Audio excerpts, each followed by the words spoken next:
भाई बहुत बढ़िया। तो मेन आपको डिफरेंस समझ में आ गया। अब चलते हैं थोड़ा सा आगे। अब देखो ये तो हो गया, डिफरेंस हो गया। अब सिंबल जरा देख लेते भैया, सिंबल क्या है इसमें। देखो इलेक्ट्रोस्टैटिक्स में जो इलेक्ट्रिक फील्ड थी हम उसको बेटा ई से डिनोट करते थे। किससे डिनोट करते थे? ई से। तो यहाँ पर जब आएंगे तो हम इसको डिनोट करेंगे बी से। ठीक है, किससे डिनोट करेंगे? बी से। देखो ये क्या है, एक वेक्टर क्वांटिटी होगी क्योंकि इसमें मैग्नेटिक और डायरेक्शन दोनों ही होगा।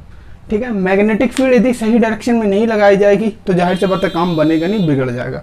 ओके, तो मैग्नेटिक फील्ड में क्या होती है? डायरेक्शन होती है। इसको बी से डिनोट करेंगे और इसको क्या करते हैं भाई? इसको ई से डिनोट करते हैं। बोलो हाँ कि ना? ठीक है, बात समझ में आ रही है? चलिए बहुत बढ़िया। अब आगे थोड़ा सा चलते हैं। देखो मैग्नेटिक फील्ड को यदि हम मेजर हम लोग मैग्नेटिक फील्ड पे ही काम करने वाले हैं, बात करने वाले हैं, तो अब इसी को जरा अच्छे समझते हैं। अब इसमें बहुत सारे पॉइंट्स भी होते हैं। जैसे एक ऑस्ट्रेट का नियम है। किसका नियम है?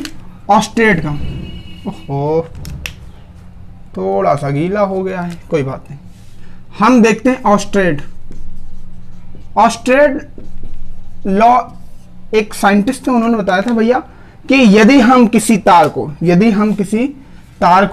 हम कोई वायर ले ले, वायर, ठीक है, लो भाई ऐसे एक वायर ले लो, ये यदि मैं कोई वायर ले लेता हूं और उसमें क्या फ्लो करता हूं? करंट फ्लो कर देता हूं भैया। यदि कोई वायर ले ले और उसमें क्या फ्लो करें हम लोग? करंट फ्लो करें, तो करंट फ्लो करने से मैग्नेटिक फील्ड में डिफरेंस आता है। यानी मैं बोलूं तो जो मैग्नेटिक फील्ड है वो क्या है? करंट पे डिपेंड कर रही है। बी प्रोपोर्शनल आई, ये आपने 10th में पढ़ा होगा कि जब आप मैग्नेटिक फील्ड का चैप्टर पढ़ रहे थे तो वहां पर आप देख रहे थे कि जो बी होता है वो आई के प्रोपोर्शनल होता है। जैसे जैसे मैं आई को बढ़ाऊंगा मैग्नेटिक फील्ड बढ़ेगी। एग्जाम्पल के तौर पे झालर, आज जन्माष्टमी है तो आप सब लोग अपने घर में झालर लगाएंगे। तो भैया आप ये देखें कि आप जितना लंबा झालर लगाएंगे और यदि उसको एक पॉइंट से जोड़ेंगे और जलेगी वो, तो मैग्नेटिक फील्ड या फिर बोलो मैं इलेक्ट्रिक फील्ड वो पूरे तक पहुंचती है। तो ऐसा तो है नहीं कि यहाँ पर करंट ज्यादा लगेगा वहां पर करंट कम लगेगा, ऐसा तो पॉसिबल नहीं। तो जब हम करंट जो फ्लो कर रहे हैं तो वो एक मैग्नेटिक फील्ड क्या हो रही है? जनरेट कर रही है। जैसे हाई टेंशन लाइट होती है जिसमें डीसी करंट चलता है, 50,000 60,000 1 लाख तक उसमें करंट फ्लो करते हैं। तो उसमें क्या होता है भाई? उसमें यही तो होता है भाई, लिमिटेशन होती है भैया, इसके ऊपर नहीं जाना है। जैसे ये लगा हुआ है, जैसे मैं एक टावर बना दूं, ऐसे टावर मैं बना नहीं पाऊंगा, ठीक है। यदि टावर बना है और यहां से तार फ्लो हो रहा तो भैया यहाँ पर कांटे लगा दिए, भैया इसके ऊपर मत चढ़िएगा, नहीं तो आपका राम नाम सत्य होना तय है, उसमें कोई आपको रोक नहीं पाएगा। तो वो हाई टेंशन लाइट होते हैं जिसमें डायरेक्ट करंट चलता है और वो क्या करता है? एक मैग्नेटिक फील्ड क्या होता है? इधर क्या करता है? जनरेट करता है। अब मैग्नेटिक फील्ड जनरेट करेगा, यदि आप इसको पार कर जाएंगे वो अपने आप क्या कर लेगा? आपको खींच लेगा। तो ऑस्ट्रेट ने बताया कि यदि हम किसी वायर में करंट फ्लो करते हैं तो वो मैग्नेटिक फील्ड पे डिपेंड करता है। अब इसका मतलब क्या है? आपने कहा सर इसमें क्या आपने नया बता दिया, रुकिए। यदि मैं करंट इधर फ्लो कर रहा हूं, यदि करंट का डायरेक्शन ये है तो मैग्नेटिक फील्ड का डायरेक्शन ये हो जाएगा। पर यदि मैं करंट का डायरेक्शन क्या कर दूं? उल्टा कर दूं, तो भैया मैग्नेटिक फील्ड भी क्या हो जाएगी? उल्टी हो जाएगी। तो ऑस्ट्रेट ने ये बताया कि यदि मैं करंट का डायरेक्शन चेंज करता हूं तो मैग्नेटिक फील्ड की डायरेक्शन अपने आप क्या हो जाती है?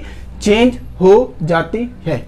ये सबसे मेजर है। अब देखें, सबसे पहली बात समझे, यहां पर जो भी होगा, ठीक है, यहां पर जो भी होगा वो सब क्या होगा? वायर में होगा। देखो ये वायर है, ये वायर है, ये वायर, जो भी होगा सब इस वायर में होगा। अब इस वायर को पहले क्या कर देंगे? कभी कभार इस वायर को ऐसे गोल कर देंगे, ऐसे, ठीक है, तो वो क्या एक बन जाएगा? सर्कल बन जाएगा। कभी कभी इस वायर को ऐसे टांग देंगे लंबा लंबा, कभी कभी इस वायर को मान लेंगे ये वायर इनफाइनाइट है। तो इसमें मैग्नेट में हम लोग बहुत सारी चीजें क्या है पढ़ने वाले हैं, पॉइंट बाय पॉइंट। ये आप ध्यान समझिए। ऑस्ट्रेट ने बताया कि यदि करंट का डायरेक्शन सेम है तो मैग्नेटिक फील्ड भी उसी डायरेक्शन में होगी। यदि करंट का डायरेक्शन इंटरचेंज करेंगे, यदि चेंज करेंगे तो मैग्नेटिक फील्ड का डायरेक्शन भी क्या हो जाएगा? चेंज हो जाएगा। उम्मीद है ये बात समझ में आ गई होगी। अब हम लोग चलते हैं अपने पहले डेरिवेशन की तरफ, और जिसे बोलते हैं बायो-सैवर्ट का लॉ, ठीक है, बायो-सैवर्ट। देखिए बायो-सैवर्ट ने भी कुछ ऑस्ट्रेट की ही कहानी बताई है, बस उन्होंने थोड़ा सा क्या कर दिया है? एक्सपेरिमेंटल थोड़ा सा और डाल दिया है, और थोड़ा सा मतलब उन्होंने एक बढ़िया सा फॉर्मूला दे दिया। ऑस्ट्रेट ने ये सब नहीं किया था, उन्हें थोड़ी जल्दी होगी तो उन्होंने नहीं किया होगा, नहीं, पर बायो-सैवर्ट के पास बहुत टाइम था। तो भैया बायो-सैवर्ट, बायो टी बेटा सैवर्ट, यानी टी क्या होता है? यानी वो होता है साइलेंट होता है। बायो शैवर्ट पढ़ते हैं, बायोट शैवर्ट होता है, पट्टी क्या होता है साइलेंट होता है, इसलिए बायो शैवर्ट पढ़ते हैं इसको। बायो शैवर्ट ने क्या बताया, बायो शैवर्ट में ठीक ऑस्ट्रेट का ही नियम उठा लिया कि उन्होंने कहा यदि मैं एक तार में एक वायर में क्या करंट फ्लो करूंगा, क्या फ्लो करूंगा भैया, करंट फ्लो करूंगा, और यदि मुझे मैग्नेटिक फील्ड इससे कुछ पॉइंट पे यानी कुछ दूरी पे पी पे फाइंड करना हो तो मेरे लिए क्या क्या कंपोनेंट या फिर क्या क्या सब्सटेंस जरूरी होंगे, ये बायो शैवर्ट ने एक नियम दिया, ठीक है। और उसी यानी इस ही फॉर्मूले से, इसी एक्सपेरिमेंट से उन्होंने एक बढ़िया सा फॉर्मूला निकाल के दिया जिसका इस्तेमाल हम इस पूरे चैप्टर में करने वाले हैं। उम्मीद है बात समझ में आ रही होगी, बहुत बढ़िया। इससे पहले आपने मैक्सवेल का रूल पढ़ा होगा हाई स्कूल में जब पढ़े होंगे, ठीक है, मैक्सवेल का रूल पढ़े होंगे, ठीक है। आपने फ्लेमिंग का रूल पढ़ा होगा, फ्लेमिंग्स लॉ पढ़ा होगा, फ्लेमिंग का राइट हैंड पढ़ा होगा और लेफ्ट हैंड पढ़ा होगा, ये सब पढ़े होंगे। मैं उम्मीद करता हूँ ये सब आपने हाई स्कूल में क्या होगा पढ़ा होगा। तो भैया इसमें क्या है आप समझिए थोड़ी सी चीजें कि देखिए मैक्सवेल ने बताया कि यदि हम अपने हाथ में करंट ले लें, यदि इसको करंट दे दे तो ये जो उंगलियां हैं वो मैग्नेटिक फील्ड की डायरेक्शन को क्या करेंगी, रिप्रेजेंट करेंगी। यदि मैं करंट ले लूं, देखो ये वायर ले लो भैया, आओ एक्सपेरिमेंट समझते हैं। यदि मैं ये वायर ले लूं, ठीक है, ये वायर, और मान लेता हूं इसमें क्या हो रहा है करंट फ्लो हो रहा है। अब मान लो करंट का डायरेक्शन ये है, तो यदि ये करंट का डायरेक्शन है तो भैया मैग्नेटिक फील्ड क्या होगी, अंदर होगी, क्या होगी अंदर। तो उंगलियों को क्या करना, कर यानी उंगलियों को मोड़ना और डायरेक्शन हमें फटाक से पता चल जाएगा भाई अंदर की ओर डायरेक्शन है। बोलो हाँ कि ना, समझ में आ गया, उम्मीद है आ गया होगा।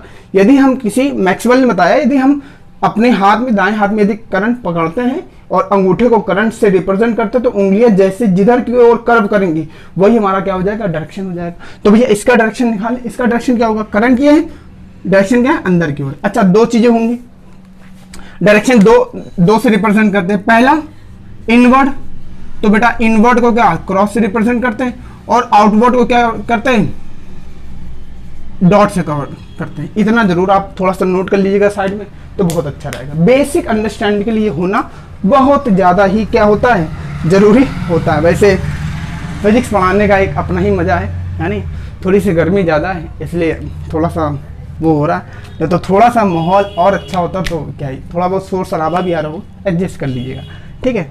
कंटेंट पे फोकस करेंगे, मजा आएगी। तो मैं बायो शैवर्ट ने बोला यदि भाई एक वायर ले लूँ उसमें करंट फ्लो कर दूँ तो उससे r दूरी पर यदि कोई पॉइंट में रख देता हूँ तो उसमें मैग्नेटिक फील्ड आएगी, तो कैसे आएगी, किस कंपोनेंट पर डिपेंड करेगा, ये सब चीजें हमको यहाँ पर समझनी है, ठीक है। बात समझे कि नहीं। अब चलो ये नहीं समझ में आ रहा, मैं और बढ़िया समझाता हूँ। ये मान लो ये हाई टेंशन लाइट, क्या है बेटा, ये हाई टेंशन लाइट है नहीं, और यहाँ से तुम मान लो तुम खुरपेची हो तो ये है हाई टेंशन लाइट और तुम यहाँ पर जाके चढ़ गए, ठीक है। अब यदि हम चढ़ गए तो हमें कुछ बातों को याद रखना पड़ेगा, कुछ बातों को याद कर। यदि आप इसके ऊपर जाएंगे तो आपका समझे, तो यहाँ पर कुछ बातें याद रखनी पड़ेंगी। पहली चीज, जो मैग्नेटिक फील्ड होगी वो आई के क्या होगी, डायरेक्टली प्रोपोर्शनल। ये मैं आपको बता के आया हूँ कि पहले बताया था, वहां पे कोने में लिखा हुआ था ना कि भैया जो मैग्नेटिक फील्ड होगी वो आई की क्या होगी, डायरेक्टली प्रोपोर्शनल होगी।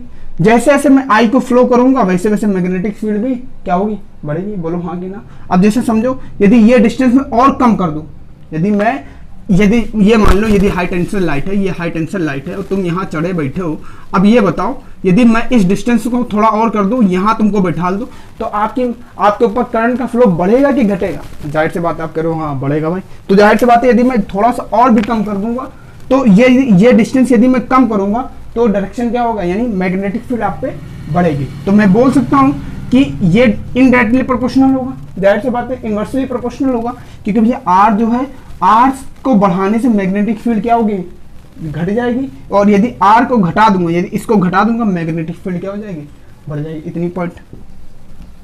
तीसरा पॉइंट, अच्छा ये बताओ भैया दिल से बोलना, क्या ये थीटा एंगल है कि नहीं? ये थीटा एंगल है, तो क्या ये थीटा एंगल इस पे डिपेंड नहीं करेगा? कहोगे सर करेगा, कैसे, देखते हैं जरा। यदि मैं यही थीटा एंगल ये पॉइंट लेकर के यहां ले लूं, यहां, तो भैया क्या एंगल छोटा हो जाएगा या बड़ा हो जाएगा? जैसे तुम लेना चाहो। यदि यहां से देखोगे तो एंगल बड़ा हो रहा है, तो और यदि फिर और यहां ले लूं तो क्या, अब बताओ ये तार के पास पॉइंट आ गया ना, तो यहाँ मैग्नेटिक फील्ड क्या होगा, ज्यादा होगा। मतलब एंगल पे भी तो डिपेंड कर रहा है मैग्नेटिक फील्ड। तो एंगल जितना बढ़ाते जाएंगे मैग्नेटिक, अब देखो यहाँ मैग्नेटिक फील्ड कम होगी, यहाँ पर और ज्यादा, यहाँ और ज्यादा, यहाँ और ज्यादा, फिर यहाँ आओगे तो राम नाम सत्य। बोलो हाँ कि ना, ठीक है, बात समझे। तो जो मैग्नेटिक फील्ड है वो भैया किस पे डिपेंड कर रही है, वो आपकी एंगल पे भी डिपेंड करती है। तो मैं बोल सकता हूँ बी प्रोपोर्शनल साइन थीटा। अब आप कहेंगे सर अब जाते करें कॉस के साथ, कॉस आप नहीं ले रहे, साइन क्यों ले रहे हैं भैया, जाहिर सी बात है ये क्या अगर ये चल रहा है वर्टिकल चल रहा है, हॉरिजॉन्टल नहीं चल रहा है, वर्टिकल चल रहा है। कैसे चल रहा है, वर्टिकल। तो जब वर्टिकल चलेगा भैया तो क्या होगा, एंगल कौन सा लेंगे, साइन थीटा ही लेंगे। बहुत बढ़िया, आगे चलते हैं, आगे चलते हैं। तो और एक चीज और, अब जाहिर सी बात है यार हम पूरे तार पे तो निकाल, अब जैसे मान लो कोई बच्चा है, कोई बंदा है, कोई पगला है, कोई भी है, कुछ भी है, वो यदि यहाँ पे चढ़ता है तो ये पूरे तार पे तो नहीं नाचेगा जा करके, वो एक छोटे से तार ही, एक छोटा सा पॉइंट ही उसका काम तमाम कर देगा। तो हम पूरे तार के लिए कुछ भी नहीं करेंगे, हम छोटा सा डीएल वाला ले लेंगे एरिया। क्या ले लेंगे, डीएल। क्या ले लेंगे, डीएल। अब बताओ हमको, ये बताओ भाई जो बी होगा क्या वो डीएल के डायरेक्टली प्रोपोर्शनल नहीं होगा, होगा सर, होगा। क्यों, जितनी छोटी यानी जितना छोटा एरिया लेंगे उतना ही मैग्नेटिक फील्ड क्या होगा, ज्यादा होगा। एग्जाम्पल के तौर पे जैसे थाली छोटी है तो उसमें और ज्यादा से ज्यादा तुम भर सकते हो, ठूस ठूस के भर सकते हो कि नहीं, पता भी नहीं चलेगा, ऊंचे तक लगा लो। बात समझे कि नहीं। तो जितनी ही जो एल होगा छोटा होगा उतनी ही मैग्नेटिक फील्ड क्या होगी, ज्यादा भी हो सकती है। अब इसको ये भी समझ सकते हैं या फिर इसको ये मान सकते हैं कि यार पूरे तार पे मैग्नेटिक फील्ड फाइंड करना बड़ा कठिन काम है, तो हम छोटे से एरिया पे फाइंड कर लेंगे। ठीक है, तो छोटे से एरिया मतलब इस वाले एरिया में ले लेंगे, उस पर मैग्नेटिक फील्ड फाइंड कर लेंगे। बहुत बढ़िया, ठीक है, उम्मीद है ये सब चीजें समझ में आ रही होंगी। फ्लेमिंग का राइट हैंड रूल भी समझाऊंगा, परेशान ना होना, ठीक है, सब समझाएंगे, सब सब सब सब का काम होगा। ठीक, अब देखो चारों इक्वेशन को क्या कर दो भैया, मर्ज कर दो। जैसे ही मैं मर्ज करूंगा बी प्रोपोर्शनल होगा आई डेल्टा एल साइन थीटा और अपॉन आर स्क्वायर। अब देखो ये प्रोपोर्शनल अच्छा नहीं लग रहा है, तो हम प्रोपोर्शनल के जरा एक वैल्यू लेके आएंगे जिसको बोल देंगे मे नॉट अपॉन 4 पाई, और यहाँ पर है आई डी एल साइन थीटा और अपॉन आर स्क्वायर। बोलो हाँ कि ना। ये हमारे पास क्या आ जाएगी, मैग्नेटिक फील्ड की इक्वेशन। अब भैया ये छोटे से एरिया के लिए है तो हम यहाँ पर डीएल लगा सकते हैं, तो यहाँ पर भी हमें क्या करना पड़ेगा, डी लगाना पड़ेगा। ठीक है, यदि हम छोटे से एरिया लेंगे तो ये हो जाएगा, यदि बड़े के एरिया के लेंगे तो मी naught upon 4 pi I L sine theta. पर देखो ये मान होगा नहीं, ये मान होगा नहीं, बिकॉज ऑफ क्योंकि हम पूरे के लिए फिर एल कंसीडर नहीं करेंगे, क्योंकि हम नहीं बता रहे ना कि ये पूरी लाइन क्या है, एल मान के चल रहे हैं। अभी ये मैं अपने लिए ले रहा हूँ, ठीक है, किताबों के हिसाब से मैं थोड़ा नहीं चलूंगा। उम्मीद है इतनी बात समझ में आ रही होगी। नोट करना है आप नोट कर लिए बढ़िया से।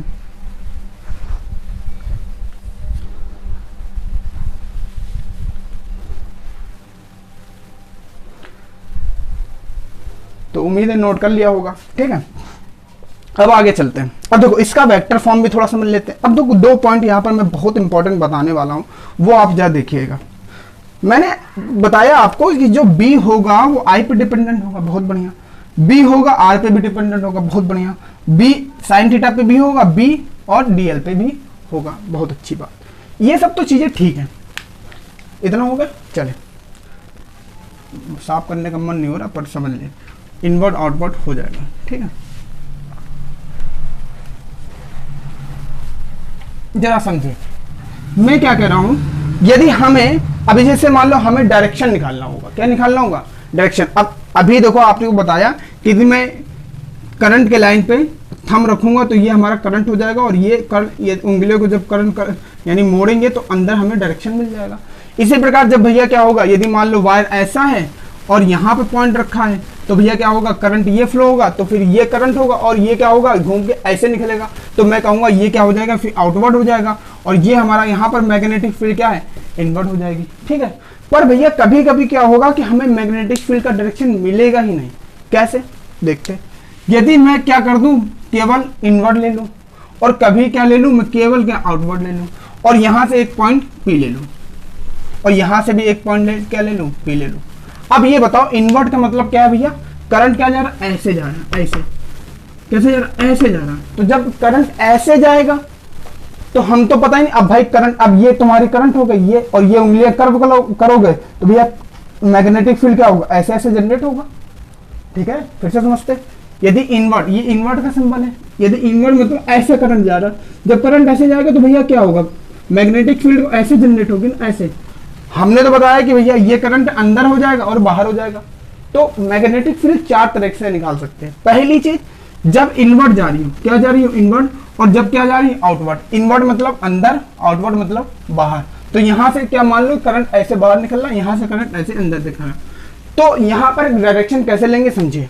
डायरेक्शन कैसे लेंगे, बी जो होगा हमेशा परपेंडिकुलर होगा डीएल के, पहली चीज। और बी जो होगा वो हमेशा परपेंडिकुलर होगा आर के। जब भी हमें डायरेक्शन इनवर्ड और आउटवर्ड निकालना होगा, हम इसी मेथड का इस्तेमाल करने वाले हैं। अब ये बताओ, क्या यहां से आर दूरी पर कोई पॉइंट पी नहीं है? ठीक है, तो भैया सीधी सी बात मैंने बताया, बी क्या होगा, परपेंडिकुलर होगा। तो ये अंदर जा रहा है, तो परपेंडिकुलर मतलब ऐसे, तो मैं बोल सकता हूं यहां से वो परपेंडिकुलर 90 डिग्री पे होगा। ठीक है, जो मैग्नेटिक फील्ड होगा यहां से क्या होगा, 90 डिग्री पे। अब ये आउटवर्ड जा रहा है, तो यहां से क्या होगा, वो यहां से क्या होगा, ये 90 डिग्री कुछ इस तरीके का हो। ठीक है, कुछ इस तरीके का क्या होगा, 90 डिग्री। तो आउटवर्ड लेंगे, तो आउटवर्ड जब लेंगे ऐसे लेंगे तो मैग्नेटिक फील्ड ऐसे ऐसे होगा, तो फिर क्या होगा, ये वाली होगी। जब इनवर्ड लेंगे तो मैग्नेटिक फील्ड क्या होगा, ऐसे ऐसे, यानी इस तरह का थोड़ा सा ऐसे मोड़ लो। ठीक है, 90 लेना, बस इतना याद रखना कि क्या है 90, ये तो 90 नहीं बन रहा है। ठीक है, ये तो 90 नहीं बन रहा है, पर याद रखना। ठीक है, तो क्या होगा, बी यानी ये आर के क्या होगा, परपेंडिकुलर होगा 90 डिग्री, और आर के ये क्या होगा, यदि इनवर्ड और आउटवर्ड होगा तो भी क्या होगा, परपेंडिकुलर ही लेंगे। जब इनफाइनाइट रे लेंगे, इनफाइनाइट वायर लेंगे, तब कहानी थोड़ी बदल जाएगी। तो वहां कहानी बदलेगी, तब ये जो करंट फ्लो करो अंदर और बाहर, ये सब काम नहीं आएगा। ठीक है, बात समझे, उम्मीद है समझ में होगा। ये है हमारा बायो सेवर्ट का रूल। अरे इसका वेक्टर फॉर्म नहीं देखा, चलो इसका वेक्टर फॉर्म भी देख लेते हैं फटाक से जरा। चलिए वेक्टर फॉर्म,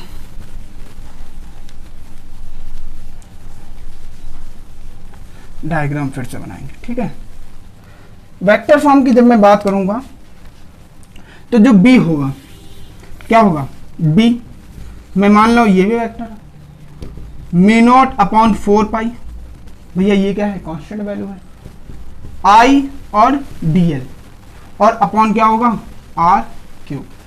भैया आर भी क्या होगा, वेक्टर होगा, डीएल भी क्या होगा, वेक्टर होगा। ठीक है, इतनी बात समझ में आ रही। ये हमारा क्या होगा, वेक्टर फॉर्म हो जाएगा। अब कहोगे सर आप गलती कर रहे हैं, कैसे, ये जो एल होता है भैया, ये सर ये स्केलर प्रोडक्ट होता है, स्केलर क्वांटिटी होती है। हाँ भैया आप सोच बहुत सही रहे हो कि ये क्या होगा, ये स्केलर क्वांटिटी होगी। ये वेक्टर क्वांटिटी आपने कैसे बना दिया, आप तो गलत पढ़ा रहे हो ना भैया, गलत नहीं पढ़ा रहे, समझे कैसे होगा।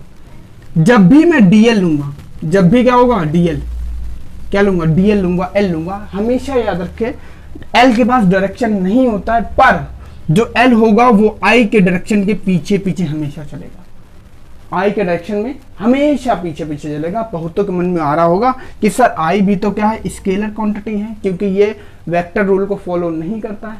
मैं उससे कह भी नहीं रहा हूं कि आप उसका मैग्नीट्यूड लेके चलिए, नहीं, मैं केवल उसके पीछे पीछे चलने को कह रहा हूं। यदि मैं पीछे पीछे चलूंगा तो उसका डायरेक्शन क्या होगा, सुधर जाएगा।